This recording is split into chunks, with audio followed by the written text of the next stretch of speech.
We're not ready? If everybody gets in? Okay.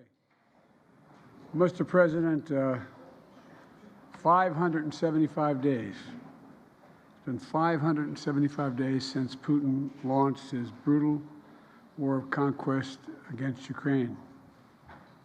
Putin thought he would break Ukraine. He thought he could break you. He had underestimated the consequence of taking on Ukrainian people, from your children to your grandparents.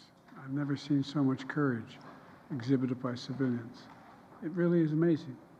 It's amazing. And he also thought he could break the Western Alliance and NATO and the support of you.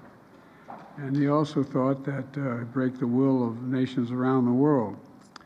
Many more have stood with Ukraine, who still stand with Ukraine.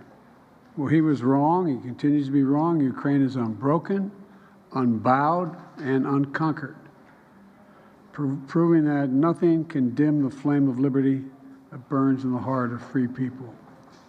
And Mr. President, the American people, Democrats, Republicans alike, families all across our nation, understand what Ukraine is fighting to defend, what generations of Americans have also stepped up to protect and preserve. It's pretty basic: freedom, liberty, and sovereignty.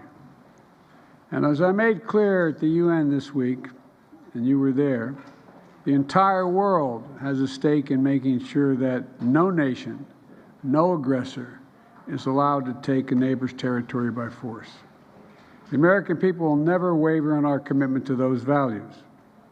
That's why, together with our allies and partners, we will continue to provide security assistance to support Ukraine's progress in reclaiming its territory. And we'll continue to provide humanitarian aid to help millions of innocents suffering from Russia's aggression. And what they've done to your children is criminal. And we're going to continue to support Ukraine's diplomatic effort to deliver a just and lasting peace, a peace that protects Ukraine's sovereignty and territorial integrity. Russia alone stands in the way of peace. It could end this today. Instead, Russia is seeking more weapons from Iran and North Korea that would violate multiple UN Security Council resolutions that Moscow itself voted to put in place. Instead, as the threat of famine still stalks families around the globe, Russia is bombing grain silos in Ukraine and separating families, kidnapping, this is what I can't get over, kidnapping thousands of Ukrainian children. Instead, with the days beginning to turn colder, Russia hopes once more to use winter as a weapon against the people of Ukraine. But as I discussed with President Zelenskyy, the people of Ukraine are steeled for this struggle ahead, and the United States is going to continue to stand with you. Today, I approved the next tranche of U.S. security assistance to Ukraine, including more artillery, more ammunition, more anti-tank weapons, and next week, the first U.S. Abrams tanks will be delivered to Ukraine. We also focused on strengthening Ukraine's air defense capabilities to protect the critical infrastructure that provides heat and light during the coldest and darkest days of the year. That includes providing a second Hawk air defense battery with steady deliveries of additional Hawk and other systems each month through the winter, and a new package of launchers and interceptors that's going to protect Ukraine's grain silos, hospitals, schools, and power plants. That will help save Ukrainian lives. Just as we're committed to helping Ukrainian people defend themselves now, we're also committed to helping them recover and rebuild for the future, including supporting reforms that are going to combat corruption, creating an environment where businesses can thrive and where American and European businesses want to invest. Ladies and gentlemen, last week I announced the appointment of Penny Pritzker as our new special representative. Penny, thank you for being willing to come back in.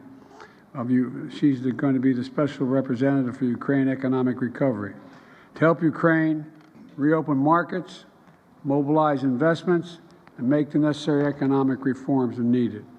And together with 29 other partners, and their partners, we're committed to help Ukraine build a force capable of ensuring Ukraine's long-term security, capable of deterring future threats against sovereignty, territorial integrity, and freedom, which are underway now. Because that's what this is all about, the future of freedom.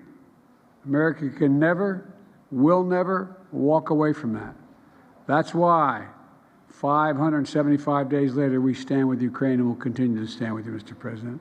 And that's why we're so proud of being able to be with you. Mr. President, we're with you, and we're staying with you. Thank you so much, Mr. President.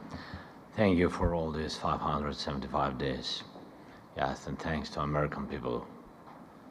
All these days, they are together with us, with Ukrainians, with ordinary people, all of us.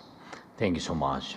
Thanks you, your team, Congress, and thanks journalists for all your messages to your society and to the world that you share the truth about this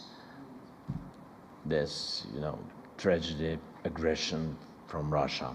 So thank you very much, dear Mr. President Biden. Thank you for a warm meeting and very productive, strong negotiations.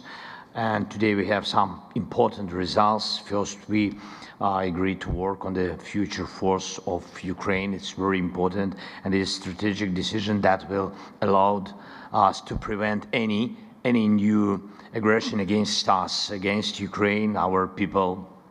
And this will be one of the outcomes of Vilnius G7 declaration and our bilateral security arrangements. Second, we reached new agreements that will strengthen Ukraine's defense capabilities. Thank you so much. More details will be announced shortly. And thirdly, I thank United States of America and Mr. President for the new defense package for Ukraine, a very powerful package. Thank you so much. And it has exactly what our soldiers need now. Fourthly, the United States will be helping Ukraine with strengthening our air defense during this winter season. Fifth, we agreed on specific steps to expand the export of grain from Ukraine, and we will continue to work on the peace formula and preparing inaugural summit. So thank you so much, not only for these points, for all these points, for all these 575 days. Thank you. Thank you very much, Mr. President. Thank you all. Are you confident that Congress is going to support your efforts to supplemental aid? Did you get any assurances? I'm counting on a good judgment of the United States Congress. There's no alternative. Thank you. All right, we ready? Thank you so much.